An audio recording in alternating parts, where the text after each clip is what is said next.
সন্তান এবং স্ত্রীর সাথে তিনি কুশল বিনিময় করছেন, তাদের খোঁজখবর নিচ্ছেন, তার পরিবারের কি সমস্যা কিভাবে সমাধান করা যায় সেই ব্যাপারে তিনি গভীর আলোচনা করছেন এখন তার পরিবারের সাথে। আপনার কোনো কথা বলছেন দয়া করে সাংবাদিকদেরকে আজকে এই কাচ্চিরার সন্তান, আজকে বিএনপি যুবদলের সন্তান, এই সরকে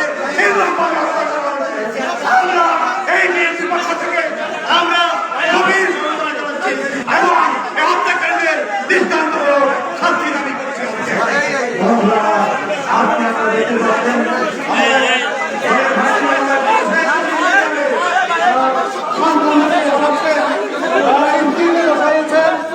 আমরা তাদেরকে আমাদের এখানে জেলার নেতৃবৃন্দ রয়েছেন, উপজেলার নেতৃবৃন্দ রয়েছেন, আমরা তার পাশে কেউ বসছি না। এখানে যারা এই হতভাগ্য সেই সন্তান এবং স্ত্রী